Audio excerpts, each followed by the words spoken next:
Hi all, hope you all doing good. இன்னைக்கு வீடியோவில் கொழிஞ்சு பழ சாதம் செய்யலாமா? இதை செய்யறதுக்கு ஒரு பேனில் 5 ஸ்பூன் ஆயில் ஊற்றிக்கலாம். ஆயில் ஹீட் ஆனதும் கொஞ்சமாக கடுகு கடலப்பருப்பு சேர்த்துட்டு பொரிஞ்சு வந்ததுக்கு அப்புறமா 10 வரமிளகா கொஞ்சமாக கருவேப்பிலையை சேர்த்துருவோம். அது ரெண்டும் பொரிஞ்சு வந்ததும் நான் ஆல்ரெடி கொழிஞ்சு பழம் பிழிஞ்சு வச்சுட்டேன். அதை வந்துட்டு இந்த மாதிரி வடிகட்டியில் ஊற்றிடலாம். சீட்ஸ் எல்லாம் ஈஸியாக ரிமூவ் ஆகிடும். இந்த எசன்ஸ் நல்லா கொதிச்சிட்டு இருக்கும் போதே கொஞ்சமாக மஞ்சள் தூள் சேர்த்துடலாம். இந்த எசன்ஸை நல்லா கொதிக்க விடுங்க. வரமிளகா நல்லா பிளாக் ஆகணும் அண்ட் பச்சை வாசனை போகணும். ஸோ நல்லா கொதிக்க விடுங்க. ஏன் வரமிளகா பிளாக் ஆகணும்னு சொல்கிறேன்னா அப்போ தான் டேஸ்ட் இன்னும் நல்லா இருக்கும்.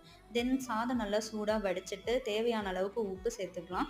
நம்ம ரெடி பண்ணி வச்சிருக்க மிக்சரில் இந்த சாதத்தை போட்டு கிளறிட்டோம்னா அவ்வளோதான், நமக்கு தேவையான கொழிஞ்சு பழ சாதம் ரெடி. எல்லாரும் லெமன் ரைஸ் செஞ்சுருப்போம். பட் இது டிஃப்ரெண்ட்டான ரெசிபி, ட்ரை பண்ணி பாருங்கள். லஞ்ச் பாக்ஸுக்கெல்லாம் இது ரொம்பவே சூப்பராக இருக்கும். அண்ட் இந்த மாதிரி டிஃப்ரெண்ட்டான வீடியோஸ்க்கு நம்ம சேனலை மறக்காமல் சப்ஸ்கிரைப் பண்ணிக்கோங்க அண்ட் ஷேர் பண்ணுங்கள். நான் உங்கள் எல்லாரையும் அடுத்த வீடியோவில் மீட் பண்ணுறேன். டாட்டா, பை.